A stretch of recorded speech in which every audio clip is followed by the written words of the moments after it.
కుటి నమస్తే సలాం అలైకుం. నేను మీ దోస్తు ఉప్మా ఇవాళ గ్రీన్ పీస్తోని ఉప్మా చెప్తాను. అంటే ఇది రెస్టారెంట్ స్టైల్ అనమాట. ఎట్లా చేసినావు అంటే ఒక కప్పు ఉప్మా రవ్వ తీసుకున్నాను.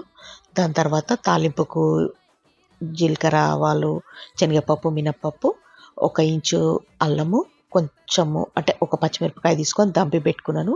కొద్దిగా ఆనియన్ కట్ చేసుకున్నాను చిన్నది, ఒక టమాటో కట్ చేసుకున్నాను, కొంచెం నిమ్మకాయ, కొంచెం పచ్చి కొబ్బరి తురిమిందనమాట. ఇది నాది ఫ్రోజన్. కొద్దిగా కరివేపాకు. సో ఫస్ట్ గిన్నెలో ఏం చేసిందంటే బటర్ ప్లస్ 1 స్పూన్ బటర్, 2 స్పూన్ల ఆయిల్ హీట్ చేసినాను. హీట్ చేసిన తర్వాత ఏం చేసినానంటే దాంట్లో నుంచి నూనె తీసేసిన అనమాట.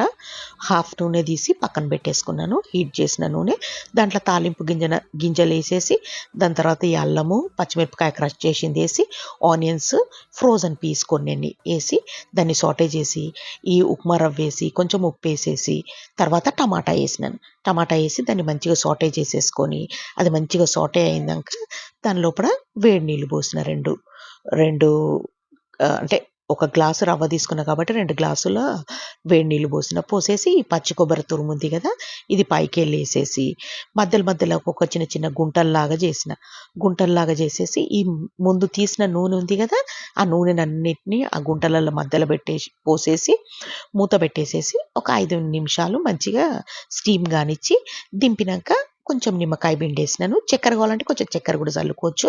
సో ఇది పల్లీల పచ్చడి, ఉప్మా, అది అల్లం పచ్చడి అనమాట. అరటాకు మీద, అంటే మా అత్తోళ్ళ ఇంట్లో అరటాకు చెట్టు ఉంది, నిన్న తెంపుకొచ్చుకున్నా. మస్తు అరటాకులు తెంపుకొచ్చుకున్నా. ఇంకొక వీడియోలో పెడతాను నేను మీకు, చూడండి. అబ్బా మీకు మస్తు జెలస్‌గా ఉంది కదా అమ్మా నీ దగ్గర అరటాకులు వచ్చినాయి అనేసి.